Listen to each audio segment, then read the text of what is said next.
नमस्कार। चलिए आज एक सफर पर चलते हैं, उत्तर प्रदेश के 75 जिलों के सफर पर। अब ये सिर्फ एक नंबर नहीं है ना, इसके पीछे हैं 75 अलग अलग कहानियां, 75 पहचाने और संस्कृतियों का एक शानदार संगम। आइए इसे और गहराई से जानते हैं। 75।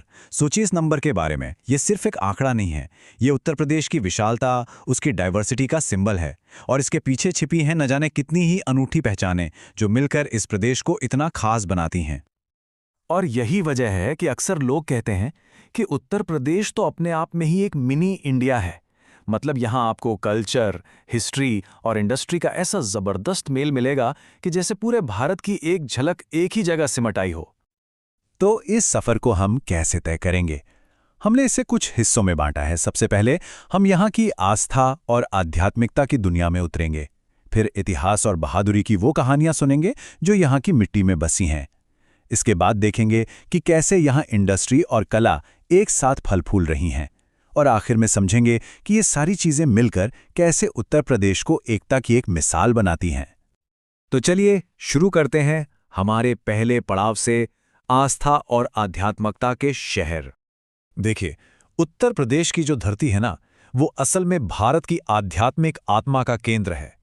एक तरफ है वाराणसी, दुनिया का सबसे पुराना आज भी धड़कता हुआ शहर, तो दूसरी तरफ अयोध्या है, भगवान राम की जन्मभूमि, और मथुरा, भगवान कृष्ण की नगरी। और बात यहीं खत्म नहीं होती। प्रयागराज की धरती पर लगने वाला कुंभ का मेला हो या फिर कुशीनगर, जहां भगवान बुद्ध ने महापरिनिर्वाण प्राप्त किया, यहां का हर एक कोना, हर एक शहर आस्था की एक गहरी कहानी अपने अंदर समेटे हुए है।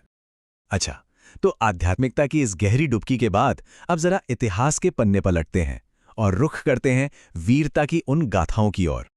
कहते हैं यहाँ की मिट्टी में ही बहादुरी घुली हुई है। आप सोचिए, 1857 की क्रांति की जो पहली चिंगारी थी वो यहीं मेरठ से भड़की थी। और उस आग को मशाल बनाकर किसने थामा? झांसी की रानी लक्ष्मीबाई ने। और वो जज्बा सिर्फ एक जगह तक सीमित नहीं था। बलिया को तो आज भी बागी बलिया के नाम से जाना जाता है, अपने उसी बगावती तेवर के लिए। और शाहजहांपुर, जहां से अशफाक उल्लाह खां जैसे महान क्रांतिकारी निकले। सच कहें तो ये जिले सिर्फ जमीन के टुकड़े नहीं, बल्कि भारत की आज़ादी की लड़ाई के जीते जागते प्रतीक हैं।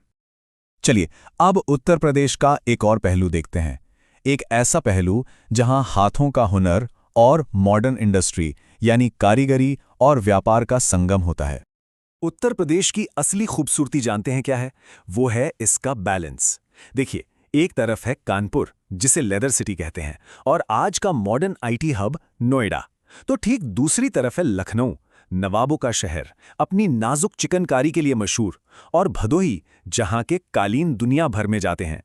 एक तरफ अलीगढ़ के ताले हैं जो पूरे देश में अपनी मजबूती के लिए जाने जाते हैं, तो दूसरी तरफ कन्नौज का इत्र है जो अपनी खुशबू से दुनिया को महकाता है ना? यह हुनर और इंडस्ट्री का एक लाजवाब कॉम्बिनेशन। तो हमने क्या देखा? आस्था के रंग, इतिहास के किस्से और हाथों का हुनर। और जब ये सारे अलग अलग धागे एक साथ आकर मिलते हैं ना, तो एक बहुत ही खूबसूरत तस्वीर उभरकर सामने आती है। सोचिए जरा, एक तरफ सदियों पुरानी आध्यात्मिकता है, तो दूसरी तरफ आज के जमाने के मॉडर्न आईटी हब्स। एक तरफ क्रांति का इतिहास है, तो दूसरी तरफ हाथों से की गई बारीक और नाजुक कलाकारी। यही तो वो विविधता है जो उत्तर प्रदेश को सच में भारत का एक जीता जागता मोज़ेक बनाती है। यहाँ का हर जिला एक अलग रंग है, एक अलग पैटर्न है, और ये सब जब साथ आते हैं तब जाकर इस प्रदेश की पूरी और अनोखी तस्वीर बनती है। तो अब एक सवाल उठता है, इन 75 अलग अलग पहचानों में से वो कौन सी पहचान है जो आपके हिसाब से उत्तर प्रदेश की कहानी को सबसे अच्छे से बयां करती है? कौन सा जिला, कौन सी बात आपको सबसे खास लगी? सोचिएगा जरूर।